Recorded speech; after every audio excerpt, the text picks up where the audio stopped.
The third principle goes a little something like this. Unitarian Universalism affirms and promotes acceptance of one another and encouragement to spiritual growth in our congregations. So this principle basically has two elements. One we can say is acceptance, and the second is spiritual growth. We're going to take them in order, but wow, that's a lot of ground to cover in one sermon. So acceptance. I'm going to say this, that I'm going to do a little UU trick here. Something I've learned that UUs like to do is they often like to define themselves by what they're not. And so I'm going to pull that trick here, and I'm going to talk about acceptance by defining it as what it is not. One of the first things that I ever heard about Unitarian Universalists was something along the lines of, oh, they accept everyone. But I'm here today to tell you that is not necessarily true, nor should it be. The third principle highlights Unitarian Universalism's aspiration to be accepting of others, and that, of course, is a very good thing. But there is a difference between a general proclivity or posture towards accepting others and universally accepting everyone and everything.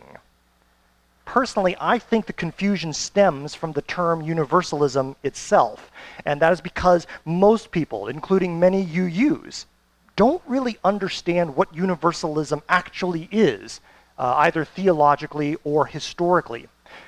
Universalism does not promote the idea of judgment-free, absolute acceptance of everyone and everything. Rather, the central idea animating Universalist theology throughout history is the idea that the love of God is so great that everyone in the universe, every child of God, will ultimately find redemption through that love. Now that is a very different thing than saying that every action, every belief, or even every path in the universe equally leads to God. As a liberal faith tradition, UUism espouses a belief that, in fact, many paths lead to God, however you choose to define that term. But not all paths.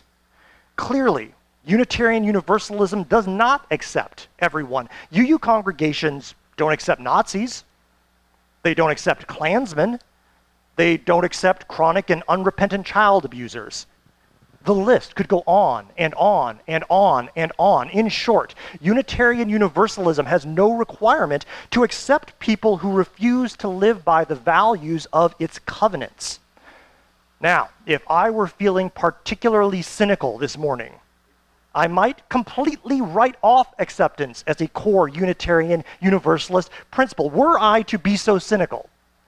I might suggest that UUs accept only those whom they want to accept, that is, those who are already in alignment with their own values, and exclude those whom they believe should be excluded. In which case, Unitarian Universalism would be just as exclusionary as every other group on earth. But I'm not feeling cynical this morning. Good for all of us, right? I do believe that acceptance is a Unitarian Universalist value, aspirational, if not yet fully embodied. It does mean something, but it does also require a nuanced understanding. See, it's kind of like free speech in this country.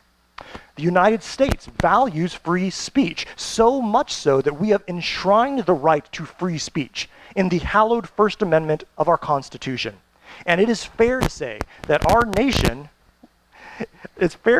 nation probably values free speech more than any nation on earth or even in the history of the earth. That said, the right to free speech in this country is not absolute. You cannot yell fire in a crowded theater. If something is deemed legally obscene, it is not protected by the First Amendment. Punching a Nazi, though communicating a deeply political message and quite gratifying, is not legally protected. Similarly, I would say that Unitarian Universalism is, or at least attempts to be, one of the most accepting religions on earth. But that does not mean that UUs believe in unqualified universal acceptance. UUism is radically inclusive, but not absolutely so. Unitarian Universalism will accept you, or at least attempt to accept you, regardless of the color of your skin, the nation of you, or the nation you or your parents come from, whether you're attracted to men, women, both, neither, or every gender in between and beyond. Whether you identify as male, female, trans, gender fluid, gender non-binary, regardless of how old or how young you are, regardless of your physical or mental ability, or how much money you have or don't have. That's a good list. Pat yourselves on the back. You deserve that. Now, what about political affiliation? Back when I was the minister of the Unitarian Universalist Church of Jacksonville, I used to joke that we would accept people from every political affiliation, Green Party, Socialist Party, Independents, even Democrats. So here's a serious question. Can a Republican be a Unitarian Universalist? Now, that is a question that every UU congregation needs to be able to answer, because to answer that question requires that a community understand both who they are and who they want to be.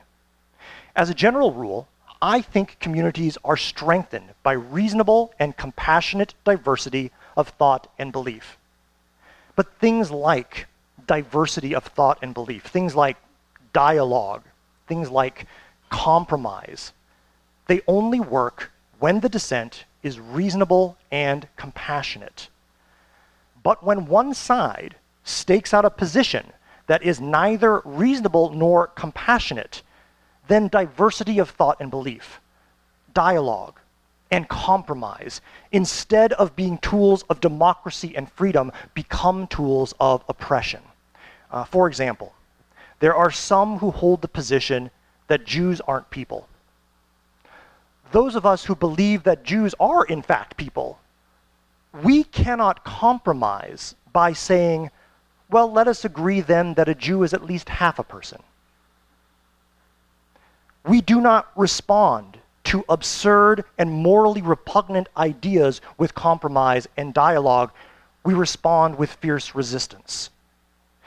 In the months leading up to and following the inauguration of President Donald Trump way back in 2016, which feels like a lifetime ago, there were over 100 bomb threats on Jewish centers across this country. This included a neo-Nazi group that distributed flyers at Jewish centers, homes, and places of worship in the city of Jacksonville. The flyers said, among other horrid things, "Take America back from the Jews." At that time, I was part of a group of interfaith clergy in Jacksonville, and in response to these flyers, the leader of our group drafted a statement. That statement denounced anti-Semitism and specifically condemned by name the neo-Nazi group that had printed and distributed the flyers. All well and good, right? Well, behind the scenes, I can tell you that there was at least one clergy member in our group who did not sign the statement, specifically because they believed in this concept of universal acceptance of all people, which included for them neo-Nazis. That clergy person wrote an impassioned and, quite frankly, eloquent defense of why they were choosing not to sign the statement denouncing the neo-Nazis. And they encouraged other clergy to follow suit. Now, I read this person's argument. I understood it completely. And of course, I absolutely disagreed with it with my whole heart and my whole mind. So I rejected their argument and I signed the statement denouncing the Nazis, which to me should not be a controversial decision in the 21st century. Part of the reason that I cannot accept this kind of universal acceptance is because universal acceptance is a logical incoherency. And any organization, any church that claims all are welcomed, it's just not true, because it's literally impossible. In mathematics, there's something called the transitive property of equality. I just scared some of you because you weren't expecting to do math on a Sunday morning, but look, some of you you're Unitarian, so get your math caps on, it's okay. It goes something like this: the transitive property of equality. If A equals B and B equals C, if A equals B, B equals C, then A equals C, right? Y'all with me? Okay. Applying this logic to the idea of universal acceptance might go something like this. If universal acceptance requires me to accept everyone, then I must also accept people who do not accept others. For example, Jewish people. So my acceptance of anti-Semites means that via the transitive property, I am now not accepting Jewish people, thus putting me in violation of the principle of universal acceptance. Now, if math or logic isn't your strong suit, let me put it more simply. It just goes like this. If your community makes Nazis feel welcomed, then your community is not open to Jews. They will not come. That same equation works for any marginalized group or individual vis-a-vis their oppressor or abuser. You literally cannot welcome everyone all the time. Thus, universal acceptance is not the North Star of Unitarian Universalism. It is not what this third principle means. Because I would just say, as human beings, if we don't have the courage to rise against things, then in all truth, we believe in nothing. Love always chooses a side. And if we choose to make that dangerous choice to side with love, then we must dig our feet into the earth and refuse to be moved or pushed back, even if all hell rages against us. So then why even celebrate acceptance as a Unitarian Universalist value? Because I think it should be the default setting, choosing to accept people rather than reject. So maybe understand it this way. This helps me. Within Unitarian Universalism, acceptance is freely given while rejection is earned. But rejection can be earned by harming or threatening others, perhaps based solely on who they are, for example. So that's acceptance. Let's pivot to spiritual growth. And I got to tell you, I absolutely love this part because it's the part that helps us all remember that Unitarian Universalism is in fact a faith. It is a religion, right? And this actually is a church. Back when I was the pastor of the Unitarian Universalist Church of Jacksonville, we made a decision one year. As a congregation, we made a decision that we were going to focus on this idea of spirituality. That was going to be the theme of our entire church year. That decision was made in September of 2016. 1 month later, Donald Trump got elected president. They're connected, I'll explain in a second. In the immediate aftermath of that surprise, a deluge of deeply hurting, traumatized, scared, angry, confused, disillusioned people came to our church looking for something. We held space for all those hurting people. We provided a theological framework to help grieving people make sense of, to make meaning out of the chaos. We came together to make sure that nobody felt alone. To those who felt particularly voiceless, we gave a platform. To those who felt powerless, we provided opportunities for concrete actions to help restore a sense of efficacy and agency in this chaotic, spinning universe. To those who felt lost, we offered a community of like-minded and like-hearted people just champing at the bit to love the hell out of them. And in doing this, some accused us of abandoning our original theme of spirituality for the year. Well, in retrospect, I think I realize now that we stumbled upon a more real and useful understanding of spirituality than anything I could have preached about on any given Sunday morning. Responding to tragedy and trauma with compassion. As a community, helping each other make meaning out of chaos. Helping those who feel helpless, reminding them that they still have the power to change the world.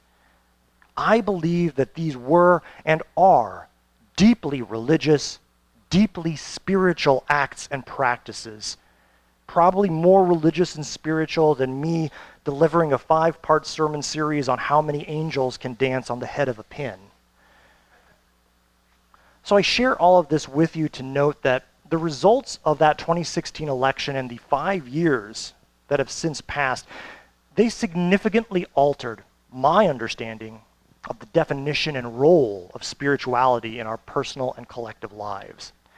I can no longer understand spirituality as an abstract concept that can be easily compartmentalized and divorced from our justice work. I now believe they are absolutely, inextricably intertwined. And one facet of that relationship of those two things, our social justice work and our spirituality, perhaps this is the single most important facet, one that's, I think, valuable for us today. It's the role that spiritual rejuvenation, spiritual reflection, and spiritual rest play in our, the part that they play in our ability to remain resilient in the face of so much work yet to be done in this world. So Unitarian Universalism is really blessed to have inherited from its Jewish roots the concept of the Sabbath. Now, I would define Sabbath quite loosely as just regular, holy rest. Regular, holy rest. So a question I have for you, which you could just answer to yourself, you don't have to raise a hand or anything, but my question for all of us this morning, myself included, is, are you observing some form of Sabbath in your life? Are you regularly taking holy rest? Which, although it's a form of compassion towards the self, which is good, it's anything but selfish.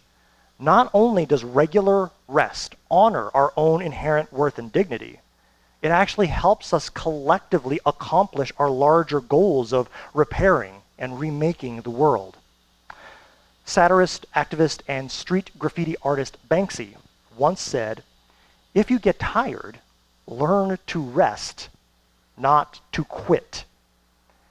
And I think that's so important because, see, that's the problem with so many justice movements today.